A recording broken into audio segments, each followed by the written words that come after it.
Welcome to the 2024 Gottschalk Lecture. I'm Philip Lorenz from the Departments of Literatures in English and Comparative Literature, and it's my honor and great pleasure to introduce the 2024 Gottschalk Lecture. I had ready to say what Shirley just said about the Gottschalk Lecture, the origin of the lecture from Professor Paul Gottschalk, who is the author of The Meanings of Hamlet, Modes of Literary Interpretation since A.C. Bradley, a book that examines a range of critical methodologies, interpretive schools of thought, stagings of that thought, and their implications. The lecture series takes as its point of departure the key word in Professor Gottschalk's title, meanings, plural. Over the years, subsequent Gottschalk lecturers have explored a truly astonishing array of ways that early modern literature in general, and Shakespeare in particular, contribute to our own sense of the world and to our evolving understanding of its multiple meanings. The lecture series is engaged with precisely the questions of the ways in which Shakespeare and his work continues to engage us with questions about what it means to live in and with the world. No one is more attuned to these questions than Julia Reinhard Lupton. Distinguished Professor of English at the University of California, Irvine, Professor Lupton is the author and co-author of many books, including After Oedipus, Shakespeare and Psychoanalysis, After Lives of the Saints. I'm not going to say that all of them. These are Cornell, Stanford, Chicago, and Edinburgh Press lately, most recently.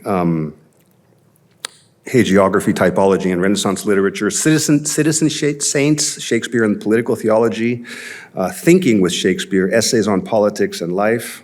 I strongly recommend that one for not just Shakespeare students, but everybody. And Shakespeare Dwelling, Designs for the Theater of Life. Her work consists both of path-breaking individual books like these, and also generous collaborations. She's edited and co-edited many other books, volumes, and special issues, including recently one called Shakespeare and Virtue, a handbook with Donovan Sherman. Shakespeare's Virtuous Theater, Power, Capacity, and the Good with Kent Lenhoff and Carolyn Sale. Shakespeare and Hospitality with David Goldstein, and with Matthew Smith, Face to Face with Shakespeare. And coming out right now, in October, from Edinburgh Press, is a volume co-edited with Unhide Park Langis titled Shakespeare and Wisdom, Ecumenical, Ecological, and Ethical Horizons. The historical trajectory of this scholarship evolves, in some ways, paralleling that of Shakespeare's own trajectory, from a focus on questions of subjectivity, desire, and the unconscious, to analyses of political power, political theology, the complex formations of sovereignty, sainthood, and citizenship, to a sustained exploration of the world of theater itself as a hybrid design space of aesthetic, conceptual, and political possibility. Her most recent work engages with an array of Western and other wisdom sources that speak to our concerns about ethics and ecology. Julia's thought is always on the move, and it moves us to speculate, to experiment, to ponder, and to play. This is scholarship that draws on philosophy, political theology, psychoanalysis, aesthetics, and design theory, and what the most recent book refers to as ecological rather than ego-logical ways of being and of knowing. But it does much more than merely draw on these discourses. It enlivens and illuminates them, and it engages us in reading them by working in a relationship of collaboration. In a marvelous phrase that has done more than merely serve as a heuristic device, Julia frequently invites us to think with Shakespeare. To think with Shakespeare, she writes, is not to instrumentalize the plays in the service of an ideological program, as one drives in a nail with a hammer, but rather to think alongside Shakespeare about matters of shared concern as one speaks with a friend. To think with Julia is to think critically and creatively about our life worlds and the forms of life we design to inhabit them. Worlds of animality, sexuality, family, personhood, and planetary coexistence. This manner of thinking is intellectually transformative. The effect on early modern scholarship has been and continues to be thrilling and inspiring. This is work that matters and about what matters, including very often the very literal materials, letters, fabrics, stitches, and things that we use to build, repair, and care for our worlds. It addresses questions of public and private space, of hospitality, of domesticity, rights, political speech, norms and normativity, and consent.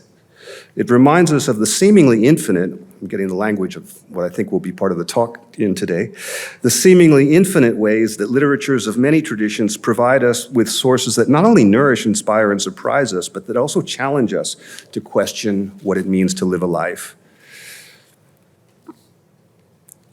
Finally, and regarding matters of shared concern as one speaks with a friend, Julia is also certainly a friend to countless colleagues in the profession, to students of all levels, and to many of us here in this room. For those of us who have been fortunate enough to work with and continue to learn from her, we also know that there are few scholars who have such range, such writerly verve, and such an elegant ability to weave theoretically savvy scholarship into a language and life of community, mentorship, civic responsibility, and a commitment to transformative education. To return to Professor Gottschalk's title, to the purpose of these lectures, and to the question of meaning, what it means to think with Shakespeare when you think with Julia is to think collaboratively, creatively, and wisely about what it means to make and to play in life and to live. The title of her talk today is Mourning Becomes Magnanimity, Cleopatra's Infinite Virtue. Please join me in welcoming Julia Reinhard Lupton.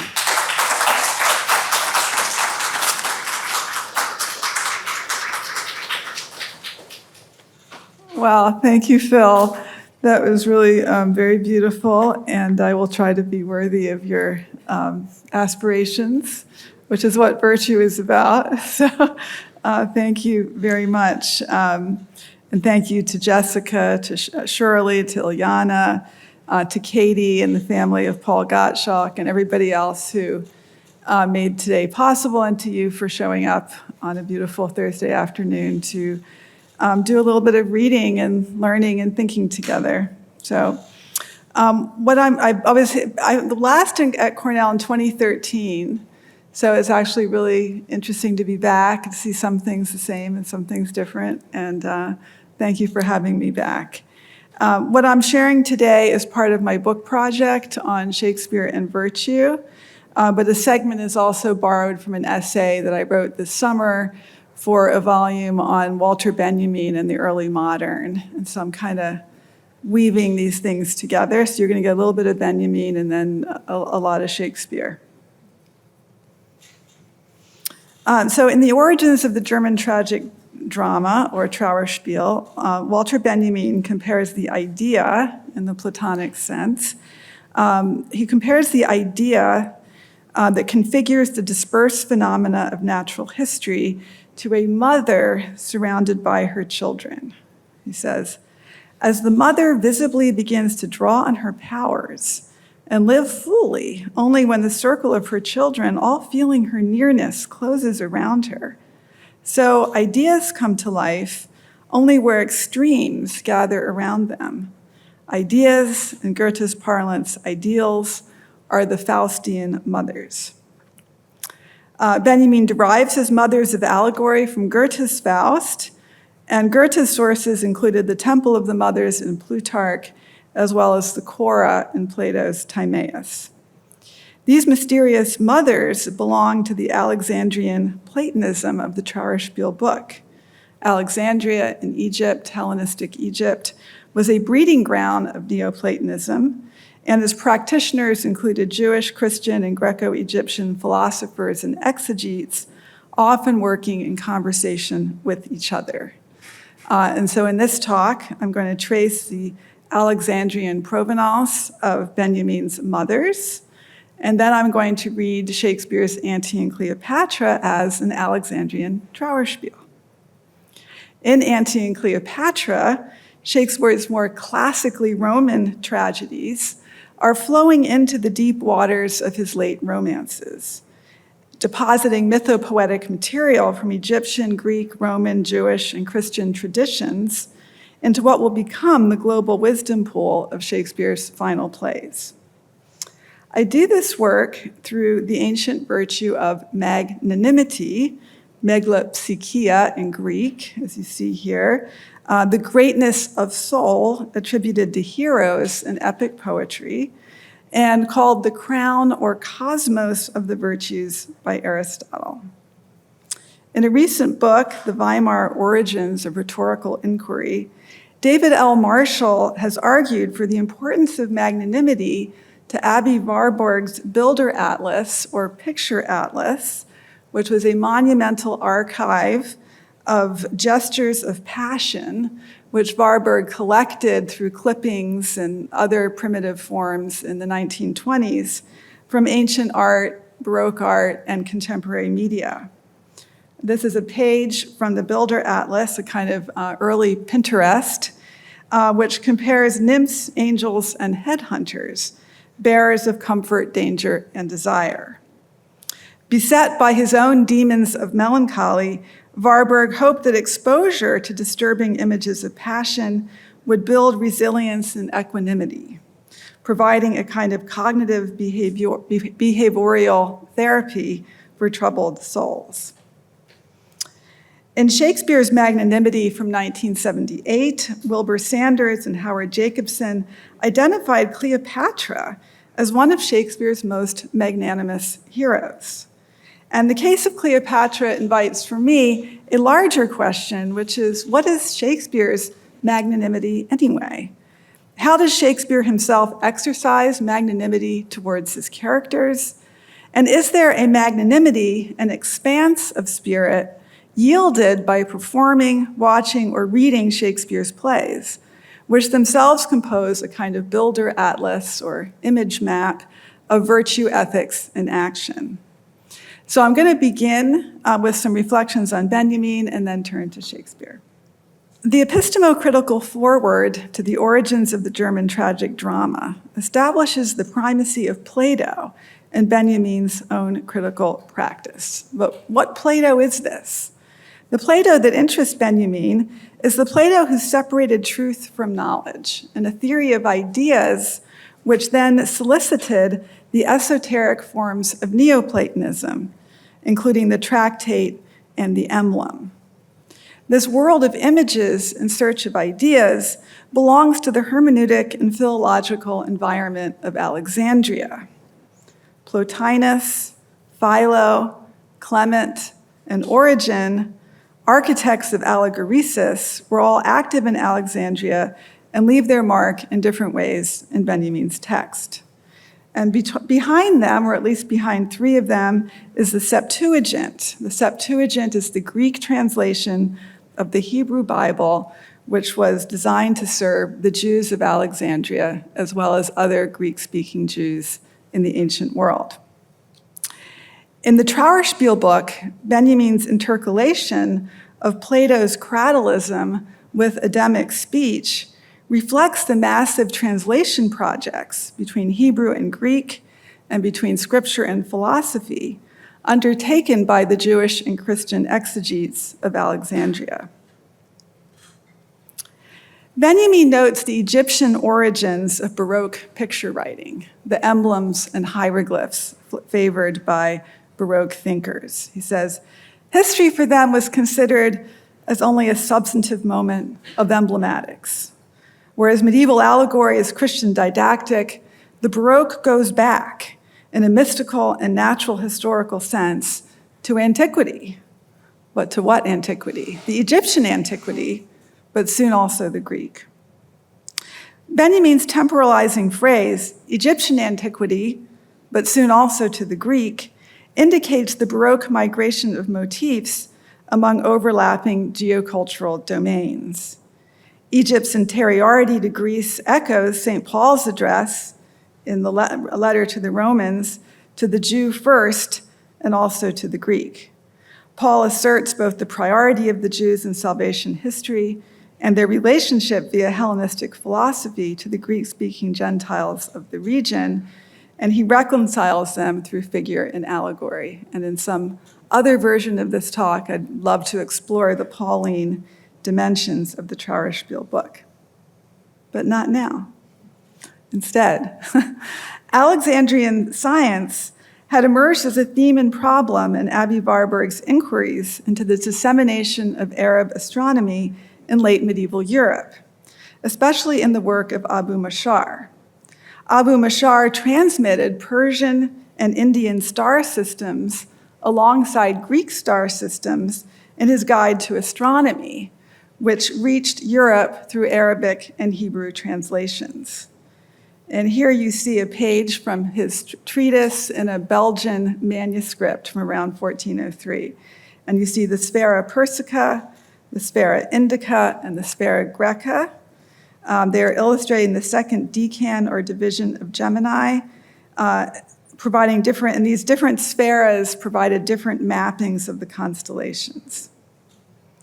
Now for Warburg, this Hellenistic Arabic accretions of the Persica and the Indica obscured the Greek zodiac, and they were eventually cleansed by the Renaissance humanists, who were able to kind of get rid of the top two layers and focus on the one on the bottom. In his words, Athens has constantly to be won back from Alexandria. The representative of this global history in his early research on astronomy was embodied for Warburg by the Vir Niger, the black man, in the Schifanoia frescoes in Ferrara. You see him here, an astral decan or subdivision of the month of March and the planet Mars. And until Warburg began his researches on the Schifanoia frescoes, scholars didn't know who this figure was, and he was able to trace the iconography to a passage in Abu Mashar, who describes the Vir Niger as a portrait of our virtue for today, magnanimity. He says, "The Indians say that in this decan, a black man arises with red eyes, a man of powerful stature, courage, and greatness of mind. He wears a voluminous white garment, which you see here, tied around his midriff with a cord, which you see here. He is wrathful, stands erect, guards, and observes." Warburg was very excited to find this passage and make this connection to this image. Abu Mashar links magnanimity to this great-souled man's active receptive ability to guard and observe. And I would like to suggest that the Vir Niger's greatness of soul reflects his complex cultural journey from Alexandria, India, and Persia to Italy and Belgium, what Warburg calls the, quote, forgotten migratory path of the ancient planets. And he means not their migration through the heavens, but their migration through this global itinerary. Benjamin's discourse on melancholy in the Trauerspiel book begins by acknowledging the significance of Abu Mashar as, quote, the conservator of the other Hellenistic science that nourished the teachings about the melancholic, namely astrology. Whereas medieval Aristotelianism had effectively demonized Saturnine melancholy, with the Renaissance, Benjamin writes, there emerged anew from the sources the whole wealth of ancient broodings, close quote. This dark treasury reflected the transmissions of Alexandrian philosophy, science, and aesthetics. Warburg wanted to reclaim Athens from Alexandria in the name of humanism and classicism, and Benjamin preferred to immerse himself in the Baroque Platonisms that ultimately stemmed from Alexandria. Such immersion is described in this passage. He says, the comportment appropriate to truth is therefore an entering and disappearing into it, not an intending in knowing. So again, knowledge versus truth is the Plato that interests Benjamin. Truth is the death of intention. Precisely this can be gathered from the fable of a veiled image at Sais, the uncovering of which is fatal to anyone who seeks to ascertain the truth by questioning. So who or what was this veiled image at Sais? Well, there is a temple of Isis in Sais, an ancient city in Lower Egypt, where there was housed a veiled image of the goddess who is identified with nature or truth. In his essay on Isis, Plutarch provides the statue's inscription.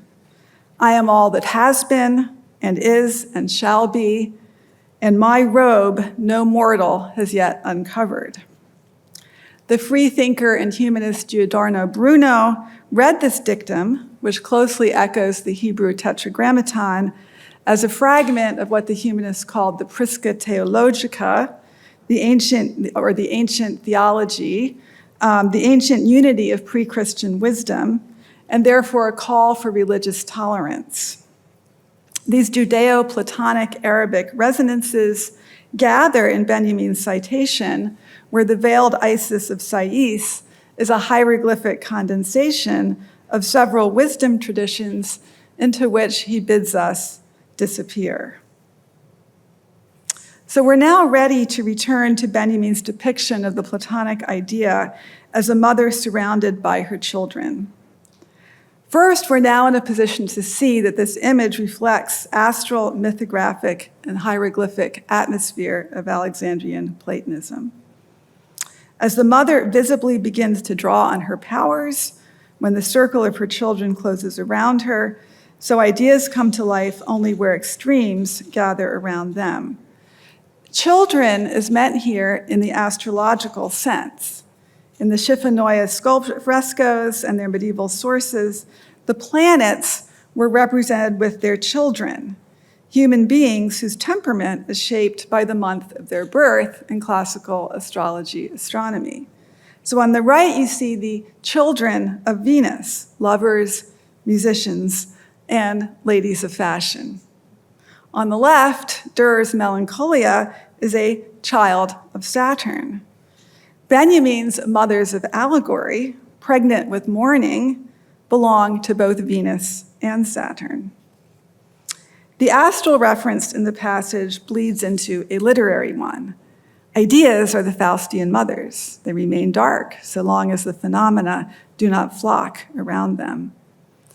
In Goethe's Faust, the mothers gather around the glowing tripod of the ancient Sibyls, doing the work of what he calls formation, transformation, Gestaltung, Umgestaltung.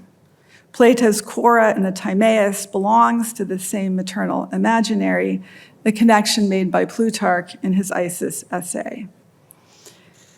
Goethe's source is Plutarch's account of the Temple of the Mothers in Sicily, as ancient deities associated with the Magna Mater, Cybele, and Diana of Ephesus, among other pre-Olympian mother goddesses. The Gestaltung, Umgestaltung of forms in the matrix of the mind also reflects the migrations of female divinities across the many regions of the ancient world. Benjamin's idea goddess gathers extremes that are saved by being brought into proximity with each other. The assembling of phenomena is the affair of concepts, Begriffe, and the division, Zerteilung, effectuated in them is all the more meaningful in that through one and the same operation, it achieves a twofold result, the salvation of phenomena and the presentation of ideas. Now, rather than achieving the mother-child unity dreamt of in the symbol, the concept or Begriff divides, zerteilt, the children from their mother, even while bringing them into relation with each other. The word Zerteilung, translated here as divide, can also mean dispersion and dismemberment, while the language of rescue, Rettung, suggests mournful repair, like the scattering of the body of Osiris and its collection by his sister wife, Isis. So Isis, too, is one of Goethe and Benjamin's mothers of allegory. The widowed Isis wears a black cloak embroidered with stars above a rainbow robe. The black veil signals the goddess's mourning for Osiris, as well as the celestial canopy. Her iridescent robe represents the phenomenal world. You can compare her colored robe to the robe of one of the nymphs, one of the hours in Botticelli's Birth of Venus. The Isis transmitted by Plutarch and Apuleius is simultaneously mournful and magnanimous.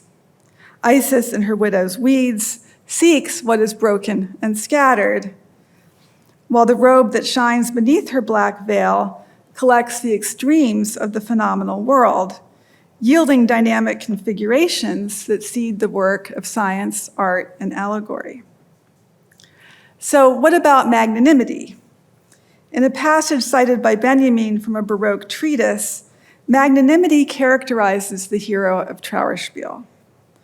The hero should be an example of all perfect virtues and should be grieved by the unfaithfulness of friends and enemies, but in such a manner that he shows himself to be magnanimous in all circumstances and able courageously to overcome the sorrows that nonetheless break out in sighs, outcries, and many expressions of lament. This is Baroque Aristotelianism, or broke Aristotelianism. Whereas for Aristotle, magnanimity signals a certain completeness, the achieved excellence or arete of the virtuous man, for Benjamin, the equanimity of the hero is suffused with sighs and outcries. These laments respond to a betrayal that reaches beyond personal abandonment to the conditions of knowledge itself. And this is what Renaissance psychologists called heroic melancholy, the gift-giving sadness of sovereigns, scholars, artists, and lovers. Warburg cites Melanthicon on the heroic melancholy of Scipio, Augustus, and Durer. Heroic melancholy is the noblest type and excels in virtues of every kind, for it is governed by a tempered mixture and arises from a favorable disposition of the planets. Recall that for Martial, magnanimity in Warburg consists of a poised equanimity achieved by responding with one's whole person to the manifold gestures of passion and yearning captured in ancient sculpture and transmitted to modern media. And here on another page from the Bilderatlas, you see at the center the Temple of Isis at Pompeii in the frescoes there. Filtered through Benjamin's mothers, heroic melancholy pools these indices of arousal, aspiration, and distress in a feminine matrix of receptive imagining. The Isis that shines through Benjamin's prose seeks truth in the constellations and composes a new pietà over the broken bodies of ancient wisdom. And this is the Isis, I want to argue, that is reanimated in Shakespeare's Cleopatra. It is to her virtue work and political theological image projects that I now turn. And this part will be a little bit lighter. So you've done the hard work. Now we get the Shakespeare. So this play is vast and wonderful in the Renaissance sense, and I'm going to approach it via two examples. The first engages Cleopatra as magnanimous widow and hostess in the first part of the play, and the second then will address her as a mother of allegory. In Shakespeare's Magnanimity, Howard Jacobsen argues that Antony is a flawed portrait of magnanimity, since his narcissism infects those he loves with what Jacobsen calls a melancholic insubstantiality. Overflowing with eros, Antony is nonetheless faithful to his wives and fatal to his friends. Armed with irony, Cleopatra incorporates prudence, realism, and a tragic consciousness into her gift-giving virtues. She is the magnanimous one. When Antony and Cleopatra begins, Shakespeare's heroic lovers have already been involved with each other for a year. The death of Antony's wife, Fulvia, in Rome cues Antony's return to Rome. As Cornell's Barbara Bono has argued, the sequence is modeled on Book 4 of the Aeneid. Antony and Cleopatra, like Aeneas and Dido, were both widowed when they meet in midlife. Moreover, Cleopatra, like Dido, is a hostess as well as a widow, a role that mingles power with vulnerability and also a lot of dishes. Whereas Dido desperately wants Aeneas to stay in Carthage, Cleopatra actually wants Antony to leave. "Your Honor," she says, "calls you hence." Her send-off to Antony, I will argue, is an act of magnanimity, not only towards Antony, but also towards Fulvia, in a fellowship of widows and widowers hosted by the Egyptian queen. The news of Fulvia's death is revealed over 3 scenes, Act 1, Scene 1, 2, and 3 of the play. Two different parties, revealed to different parties with different reactions. Antony, he feels bad because he doesn't feel bad. Enobarbus, his ironic sidekick and the play's choral commentator, smells opportunity. This grief is crowned with consolation. Your old smock brings forth a new petticoat. You can buy yourself another wife. Antony will adopt a similar attitude towards Cleopatra later in the play. I found you as a morsel, cold, upon dead Caesar's trencher. The Antony of hospitable feasting reduces his beloved to table scraps, picked over by other men. Both the thrift and the bite are worthy of Hamlet. The widow is leftover food and secondhand fabric, yielding convenient economies that feed the widower's serial husbandry. In Act 1, Scene 3, Antony finally breaks the news to Cleopatra. In the first movement of the scene, she knows that Fulvia is the cause of his departure, but she doesn't yet know that Fulvia is dead. And she identifies the difficulty that troubles old lovers like themselves. Why should I think you can be mine and true, though you in swearing shake the throned gods, who have been false to Fulvia? Riotous madness to be entangled with those mouth-made vows which break themselves in swearing. Rather than faulting Fulvia, her rival, Cleopatra takes aim at Antony. Didn't he break his vows to Fulvia when he swore his love to Cleopatra? Why then should she trust him now? As he attempts to break into the swell of her discourse, most sweet queen, she shuts him up. When you sued staying, that was the time for words, no going then. Eternity was in our lips and eyes, bliss in our brows bent, none of our parts so poor, but was a race of heaven. They are so still, or thou, the greatest soldier of the world, art turned the greatest liar. Leave already, she tells him. Shut up. She shuts him up because she doesn't want to hear him lie. She is striving to preserve the value of language, both past and present vows, against its erosions by the realities of Roman wiving, and in response to the real pressures and hurt feelings that cycle among those distant relationships. In a line that will echo across the ages, she reminds him of their heroic, erotic aspirations. Eternity was in our lips and eyes. But what kind of eternity is this? This famous line occurs at the juncture of several marriages, remarriages, widowings, and divorces. This is an elastic eternity, which does not draw a circle around just two lovers. Instead, the entangling of mouth-made vows implicates Fulvia, Antony, and Cleopatra in a net of obligations that indebts them all.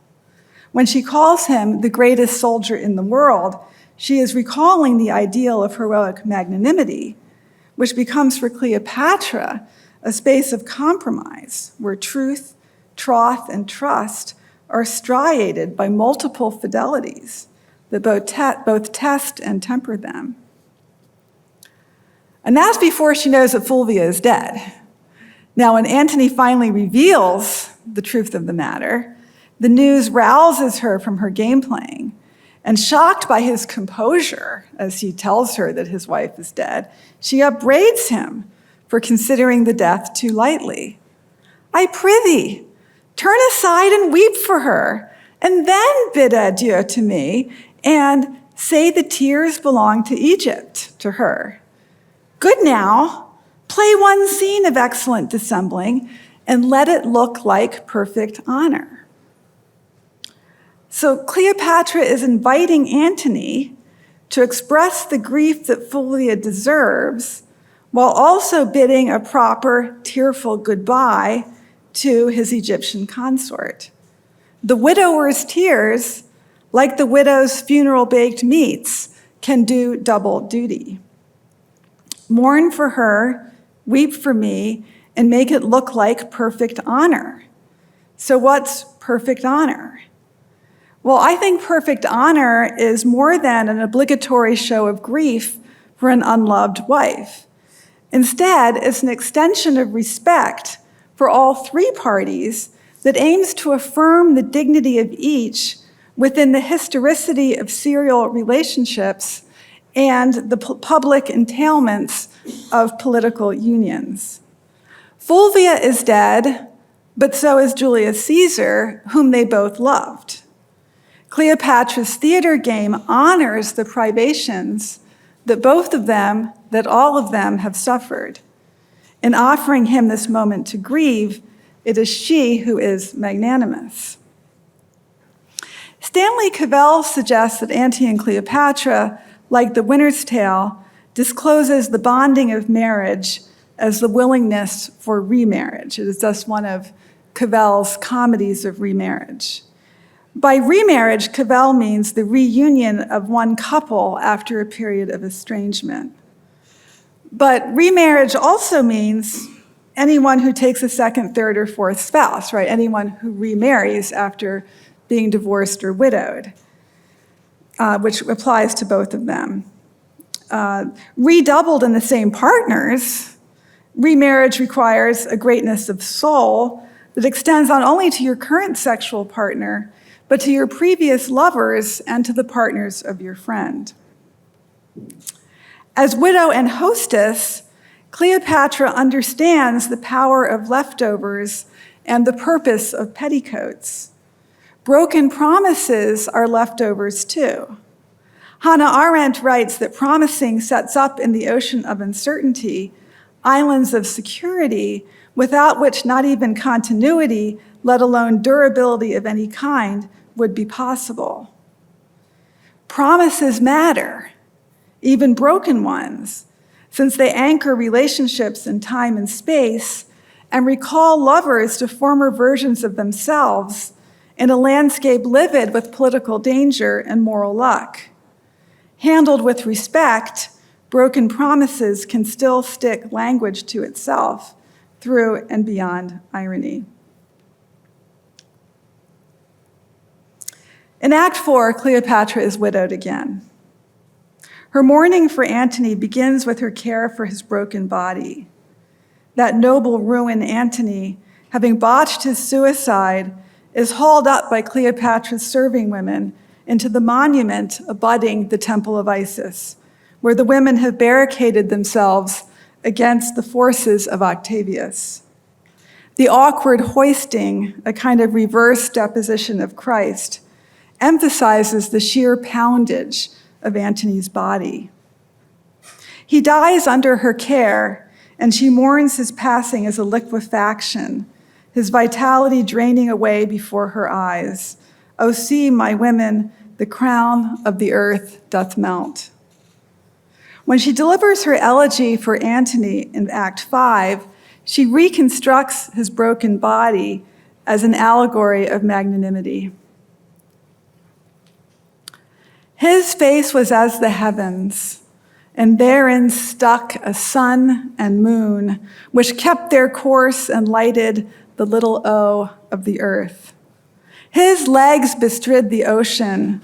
His reared arm crested the world. His voice was propertied as all the tuned spheres, and that to friends. But when he meant to quail and shake the orb, he was as rattling thunder.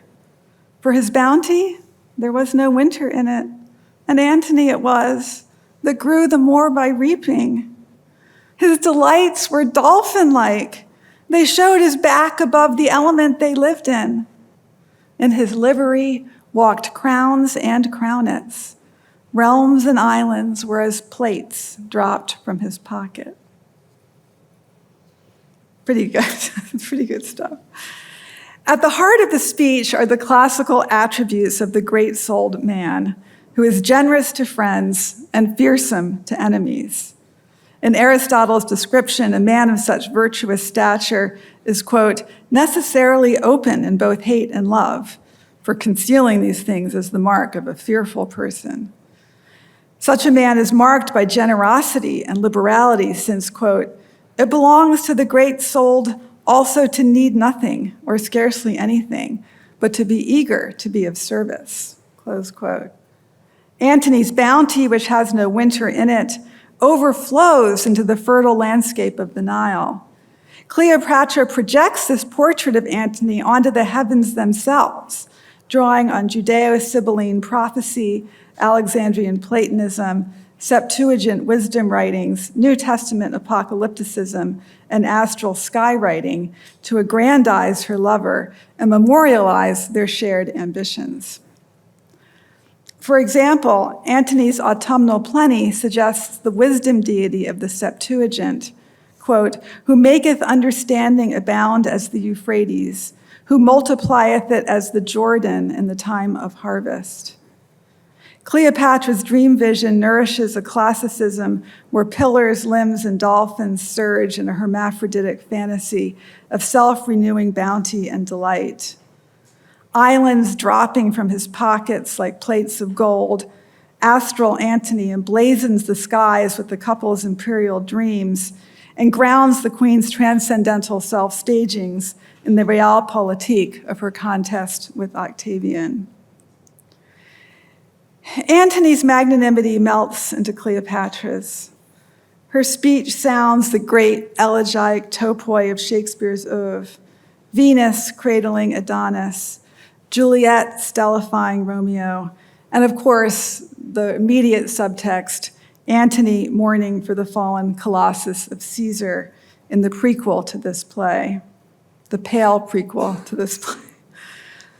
Cleopatra's melancholy is leavened by grandeur as she reassembles the pieces of her lover into a constellation of sources, images, and ideals, renewing Isis's work of mourning in the shadows of the goddess's temple.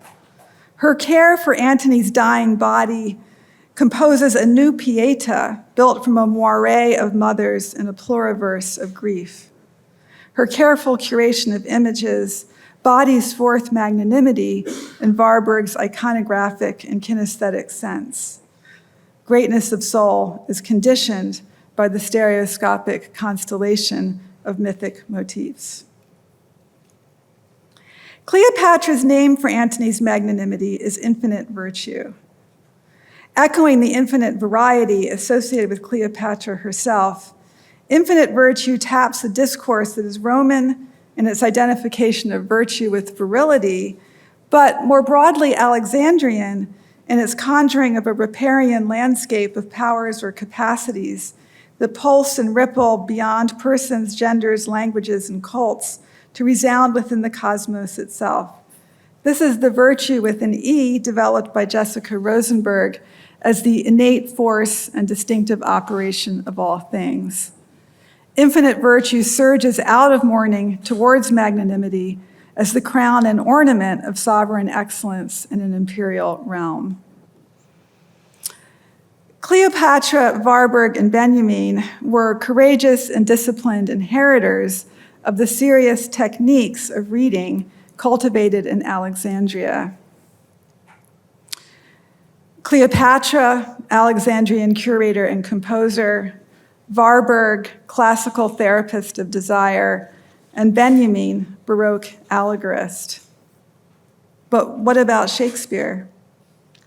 As a mythopoetic theater maker, a Renaissance humanist, and a Baroque artist, Shakespeare participates in all of these modes, manifesting his own greatness of soul. In Antony and Cleopatra, heroic melancholy ultimately yields the post-tragic, post-epic genre of romance, which is Shakespeare's answer, as it were, to Trauerspiel. But what is romance? I would suggest that romance is the crown or cosmos of the genres, just as magnanimity is the crown or cosmos of the virtues. In the living work of recollective repair enacted by Shakespeare's body of work over time, romance is a genre of ideas and ideals, including ideals of virtue. But what are virtues? In romance, the virtues are topoi, or places, where energy, images, and affordances meet as telic drivers of narrative. Romance is an animate and animated genre.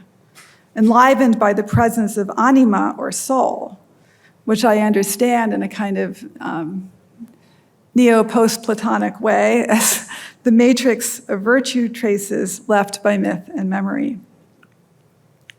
And romance is a genre of animate landscapes, which both allegorize inner states while also embodying real risk, the human condition, and entanglement, the creaturely condition. You can see why allegory belongs so exquisitely to this genre, and why magnanimity, greatness of soul or greatness of anima, might especially characterize romance's impulses towards curation and comparison, and towards forgiveness and recollection. Shakespearean romance belongs to the mothers, widows, divorcees, and orphans of allegory: Cleopatra, Imogen, Marina, Hermione, and behind them, Isis, Psyche, Dido, Rusalka, Demeter, Diotima. Under their care, readers, audiences, and theater makers are invited to approach works with the disposition of openness, hospitality, and forgiveness in pursuit of their special excellences. And I realize that their special excellences refers both to the works, but also to the readers, to our special excellences to which we aspire. Thank you.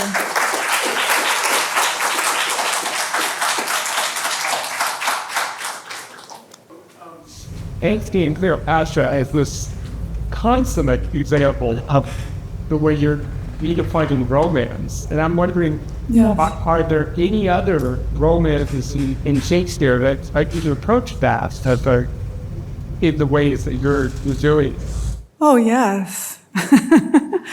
Well, I mean, The Winter's Tale, which also, it stems from Hellenistic or Alexandrian romance.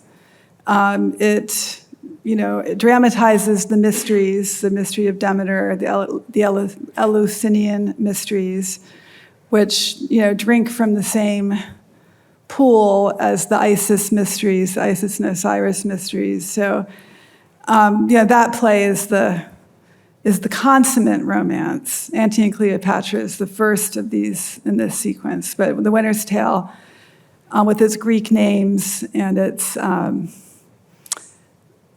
interest in mothers of allegory, in Demeter and Persephone, and in that kind of these narratives that have an Olympian, but also a kind of pre- and post-Olympian history to them. Pericles ends at Ephesus, which is where the Temple of Diana was located, which shows up in the Acts of the Apostles. But this was the temple of the Diana of Ephesus, not the Diana of the Olympian pantheon. And so it's the many-breasted Anatolian Diana. So that play, of course, Pericles himself is from Tyre, from Lebanon. So that play is very Eastern-looking.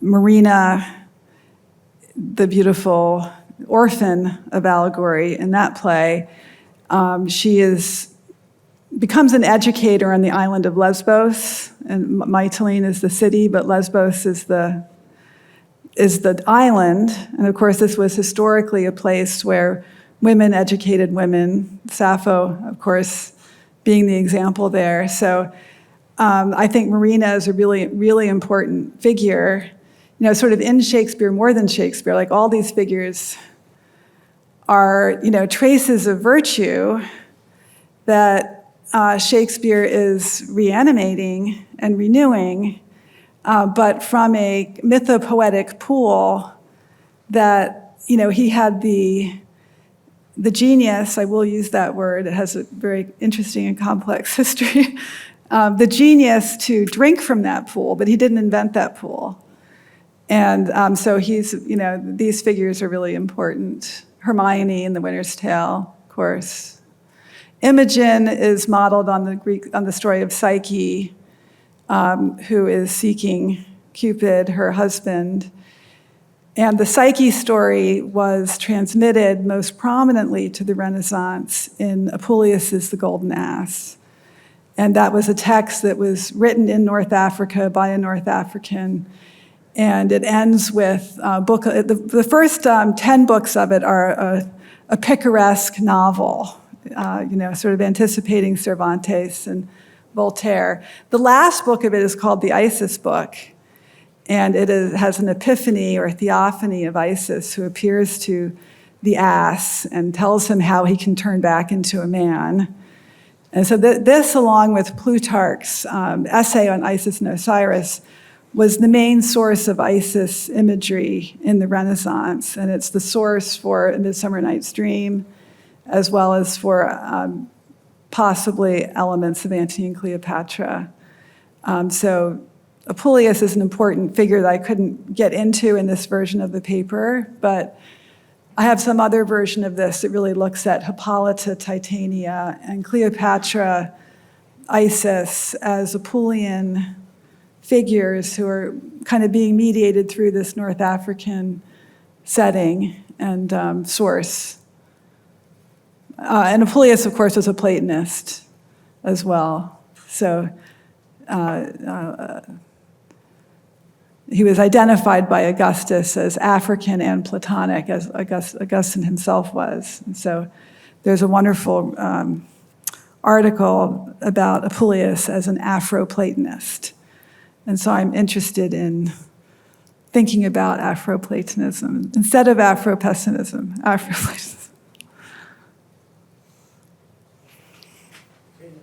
Thank you so much. So it was an incredibly great talk, and I'm struggling to get my mind around. There's so much material that's so interesting. Thank you. I don't know that I have a question, but Yeah. I hope you'll take my question Yes. and hand and think with it. Yes. I'm really curious. I love the reading of Cleopatra and Isis, and I was struck by, for one of the things I wrap my head around is the way that Isis functions as a gatherer of phenomena, Right. and visibility, Right. as opposed to textuality, because I comment that Right. with so much through Dunkling's version, Right, Again, right, the right. gathering of textuality, Right. and yet you started with kind of gathering texts and Right, gathering right. wisdoms, and Yeah. so I'm hoping you could say a little bit more about what the phenomenal, the gathering of stars, the gathering of Right, worldly right. observations of the body astride, and the creation of that as that Right. body is to the gathering of images on the one hand and Right. or text. Right, and images are kind of like between phenomena and texts, right? They're scripturally in some way, but they also are, your work on mirrors. They also capture something phenomenal as well. So, Isis was considered a kind of allegory of science, especially the veiled Isis at Sais. So there's a wonderful book by Pierre Hadot that traces the image of the veiled Isis of Sais, through the 19th century. It's a very, and where it's really largely used in scientific writing, to talk about the phenomenal world that is hidden or not. And I think the phenomenal aspect, I think, is really important for theater because, we're reading text, but I tried to illustrate the talk with production shots from productions that I love because there's a phenomenal quality to theater that Cleopatra is certainly very aware of. She's orchestrating, these spectacles like her appearance on the Cydnus River, but that spectacle has all these textual sources to it, but it also, employs perfume and music and the rhythm of the oars and the blowing of the little boys' fans and the dancing bendings of the maidens. And so there's a whole, kinesthetic vocabulary there, which I think is also very important to Warburg. Like, he was interested in text, but he was really interested in text as having records of movement in it. And he was interested in images as also records of movement. So there's this important kinesthetic element in this material that certainly interests me as like in my summer job is as a dramaturg. So I am very interested in that dimension of this as well. Yeah. Oh, Tracy, you're here. Hi, Tracy, the hostess. It's great to see you. I feel almost overwhelmed by the tidal wave of associations and really rich ideas here. It's frankly almost entirely new to me. There's been this the mothers of allegories, and so, I look forward to seeing just being able to spend more time with it.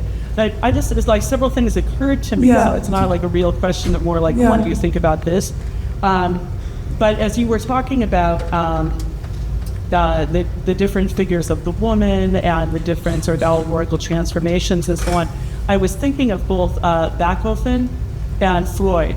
Right. So like Jacobsen, the mother-in-law, and the three epochs of man that are thought in relation to these feminine figures, like Isis, Bilderatlas, and all of that. But then also Freud's theme of the three caskets, which has, all the astral themes. Right. So the caskets are associated with the stars. I don't remember the details of that. But also the three women in the life of a man. Right. And then the three fates are all part of that. So it just seemed, I was just struck by how it seems to really belong to this constellation. Absolutely. Yeah, I hadn't made that connection in this particular mapping of the issues, but those are definitely part of my deep formation, as you know, as a reader. And so, certainly the mothers in Faust have a real three fates feeling to them. They also evoke, the witches in Macbeth, which is an important subtext for part one of Faust. The mothers appear in part two, of course, the more allegorical work. So that's definitely, in the widow hostess soup are the fates, the witches, and the three caskets. So that's really beautiful. And the Bachhofen, I don't know, I have to confess. So does he talk about Isis in particular? Yes. Oh, so I need that. You need to get me that reference. But also he was very, very important for Freud. Yeah. So he's definitely the direct inspiration to the theme of the three caskets. Oh, great. But in some kind of obscure way. Yeah. And was Freud also reading Boll, the Spherica Barbarica that was Warburg's entry into Abu Mashar, was through this 1903 a kind of recovery of Mashar called the Sphera Barbarica, and it's not translated, and it's quite long and detailed, but it looks like an interesting book. Hi. Oh, I'm sorry. Sorry. Yes. I really love the way you tie the greatness of soul to the attentive reading practices that came out of Alexandria. Yes. The greatness of soul is not a phrase that many academics know what to do with these days. And maybe that's because they don't associate it with the dynamic configuration that we've had such good eyes for. So my question is, have you had much luck using that phrase with audiences? And if so, then what has made it easier to use in a dynamic way in which Plato and the Alexandrian views originally invented? I have only used this phrase here today and in a talk I gave online for the Shakespeare Institute at Stratford that was the Titania Hippolyta version of this. So you have to tell me. I feel like magnanimity is it's hard to pronounce, it's hard to spell, and it sounds very masculine and very privileged, and it is. It's from epic, where the word is actually not soul but heart. And And so it's not an easy word to use outside of a context like this, where we're grounding it in a discourse. So I think if I were speaking in an audience, as I have to do in a couple of weeks, it's not sort of attuned to philology and sympathetic to, let's say, the history of ideas, I would probably use the words generosity and hospitality, which are very different. I think the word bounty that comes up in Cleopatra's elegy maybe captures some of this. The word liberality is interesting because it's, of course, related to liberalism, to the idea of freedom and being liber, but it's also a very contaminated word. So some of the other virtues like courage and justice and prudence are easier to take out of a Renaissance context. And I think magnanimity is a tougher sell. So I'd be interested to know your thoughts.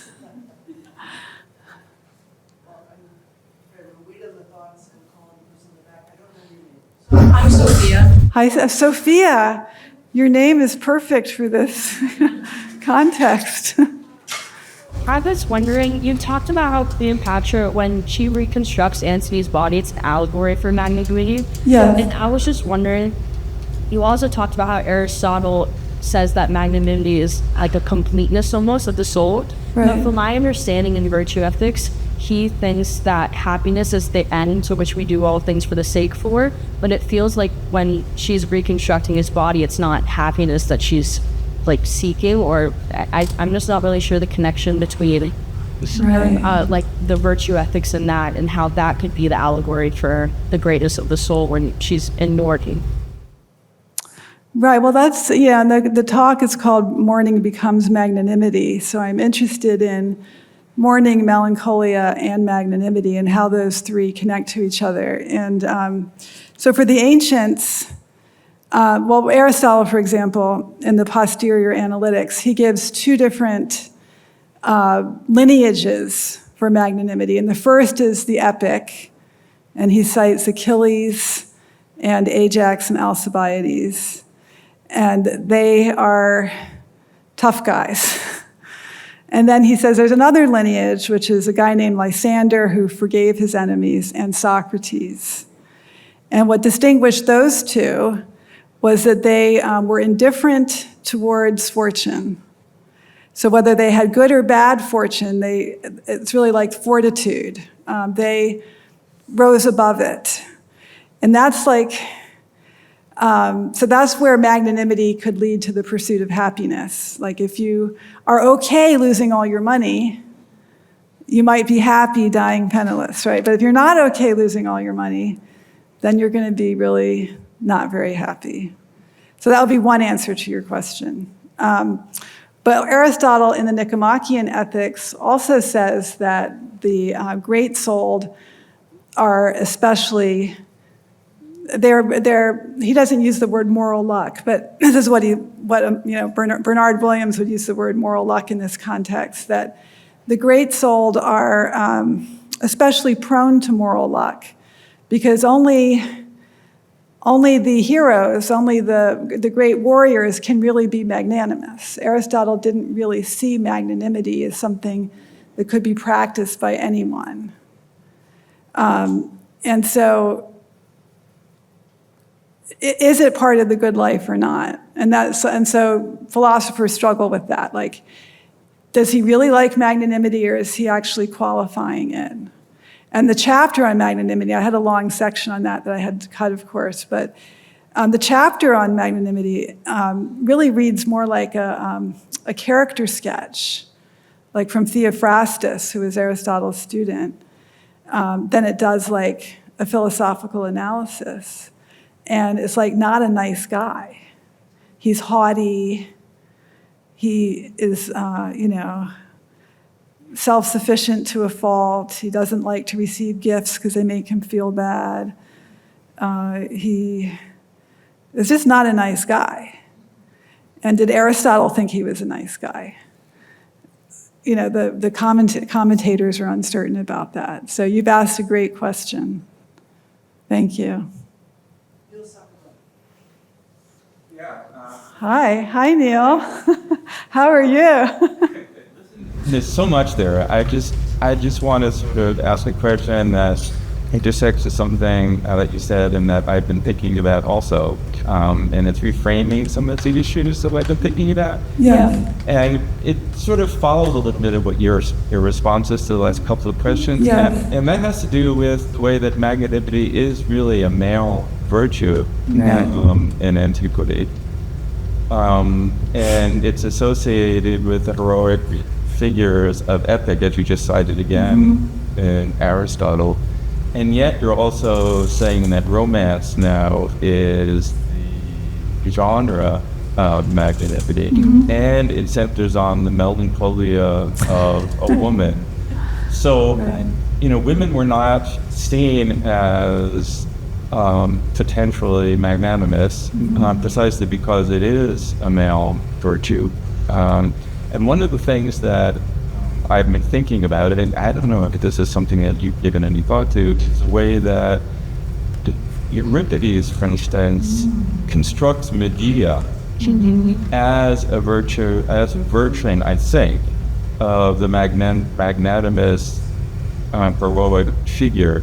But it's always with the emphasis on a certain understanding of justice and the need to retaliate for broken vows. Like Jason breaks his vows to her, return, sacred vows. And so that comes up again in the figure with Cleopatra and Fulvia. And so I'm wondering if romance becomes the kind of feminization to you of the magnanimous male hero. Yes. Because it seemed odd to say, you know, given the classical heritage, Right. it would seem to be epic, right? Right. That's the tradition. Right. And so romance in Shakespeare makes room for something like female heroic virtue, absent the wrath or anger that goes with it, right? And its place becomes lament almost, which is precisely what was not allowed in tragedy or epic. You know, it's associated with women, right? So I have a bunch of thoughts about it and curious. Yeah, so this is clearly, you're right, this is like a new magnanimity. It is not the magnanimity received wholesale from the epic tradition. But the epic tradition is complex on this matter. So if you go back to this passage in the Posterior Analytics, Achilles is the exemplar of magnanimity. He's the one who destroys Hector to honor the memory of his friend Patroclus, who died wearing Achilles' shield, very much as Romeo has to kill Tybalt because Mercutio has died on behalf of, as in a sense, Romeo's shield, right? So that's the magnanimous man, is the one who cannot brook insults, who is the regulator of his own honor. But Achilles, in Book 24 of the Iliad, returns the body of Hector to Priam in a scene of hospitality where they, Priam comes in and supplicates, embraces his legs and, smells bad. He hasn't washed.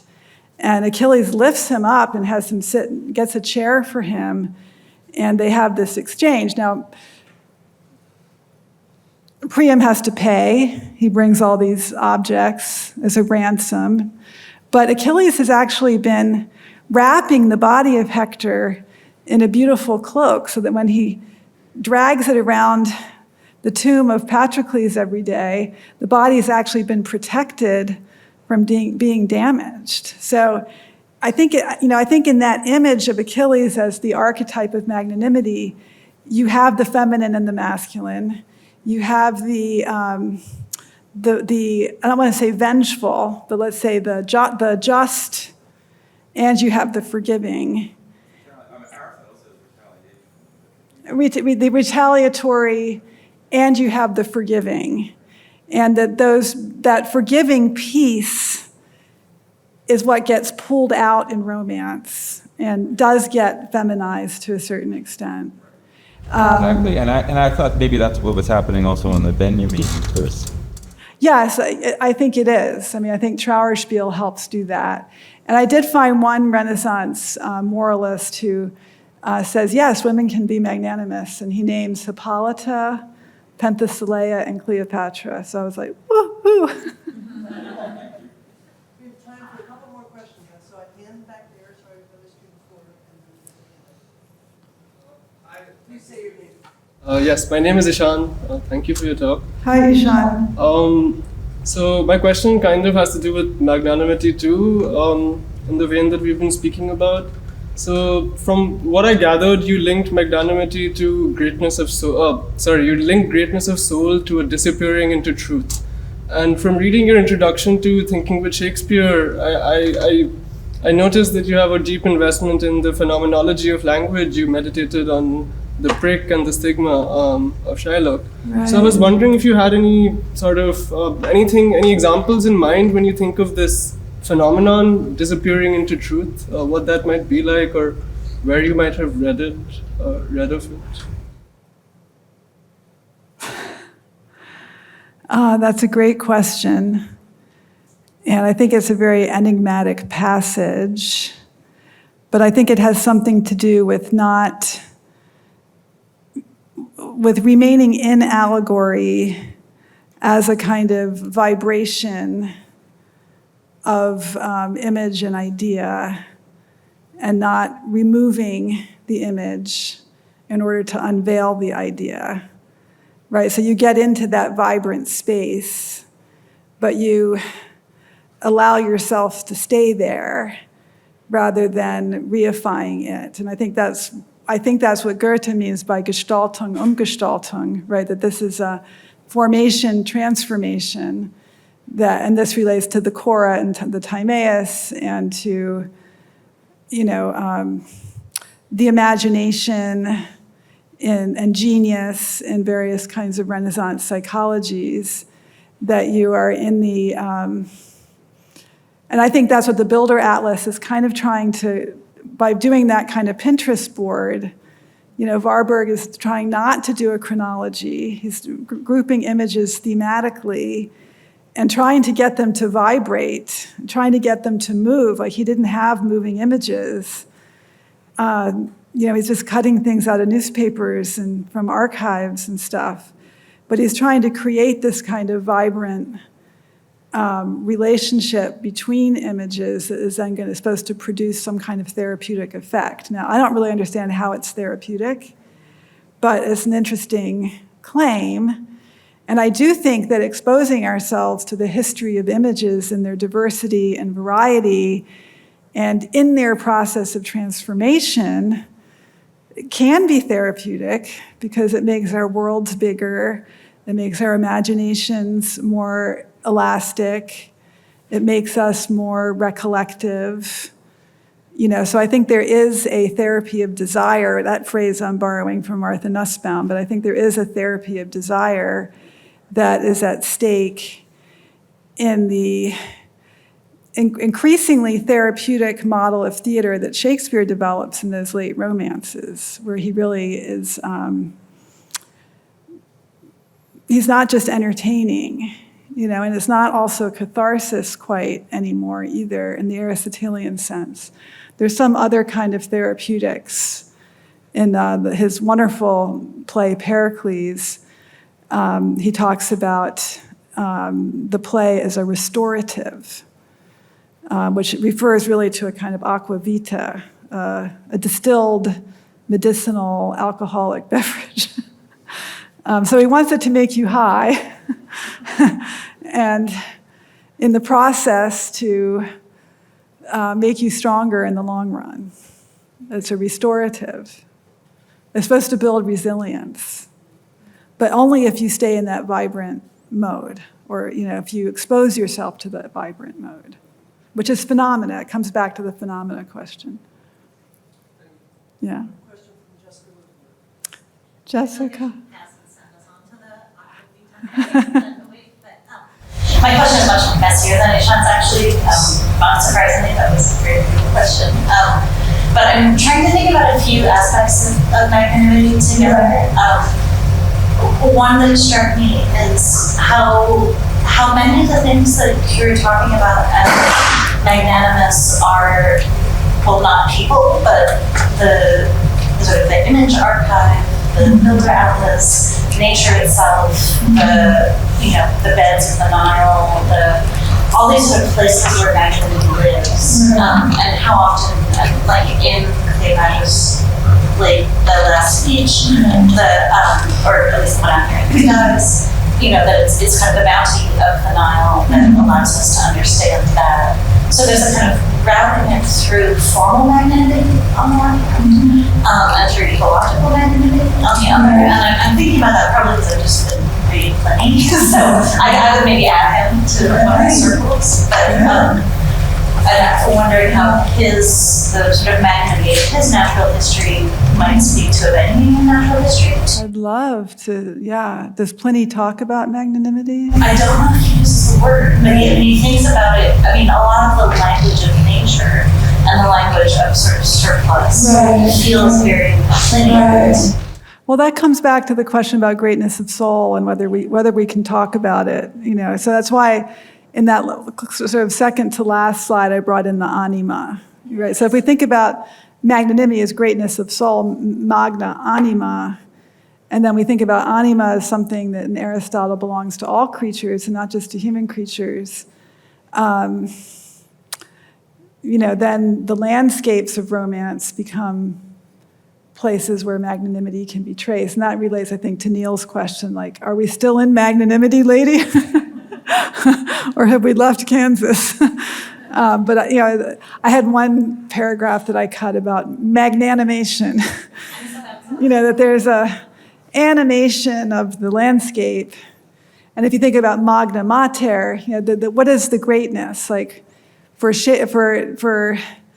Aristotle, greatness is greatness of soul, and it's also the greatness of a certain magnitude that belongs to tragedy, right? It's a kind of it's a greatness that's not infinite yet, right? So infinite virtue, thinking about magnanimity as infinite virtue, is definitely pushing it out of the realm of the purely individual and into, cosmos, not just as ornament or crown, but cosmos as something more universal. So, and I think that is what Shakespeare is doing in the romances, obviously, with the landscapes. But I didn't get into that in this particular piece. But you can feel that pressure happening in the elegy for Antony, where he becomes the stars and he becomes autumn, and he's just like this is not mournful anymore, right? This is like an apotheosis. There's no tears. She ain't crying when she gives this speech. She's had her aquavita. she's just like, she's looking up. Her arms are out, like his legs are out because he's the Colossus, but her arms are out. She's just channeling this. Just wow. And it's like such a beautiful picture of scale too, which is the other aspect of background that I was thinking about here. I've been trying to think about sort of images of the world and scaling up to the world here in Othello, because there's so many in both plays, but they're so different. And the moment that clarified that for me actually was the Cavell, where remarriage in this is additive, right? Like it's not a kind of substitution and I think the world in this play is additive. It gets bigger and bigger and bigger through the kind of bounty of Antony. And if we're thinking about the kind of Mediterranean world, in Othello, that world's very much about substitution, where it's always, I would trade it for the world, I lost it for the world. And all of the sort of erotic anxieties that play are all about substitution, whereas this is a much more kind of additive, growing. It can contain those kind of multitudes, and I know that's the magnanimity as a scalar function, the one that the mother who gathers the extremes. Yeah, and the Colossus of Rhodes does not have magnitude in Aristotle's sense. Like it's too big, right? So there's I saw the poster for the theme at the Society of Fellows, and it's scale, and it's like this big hand reaching out of the canal in Venice and touching one of the buildings. And like that is not the magnitude that Aristotle likes. It's too big. So we're getting into the sublime and infinity and that kind of discourse. Yeah.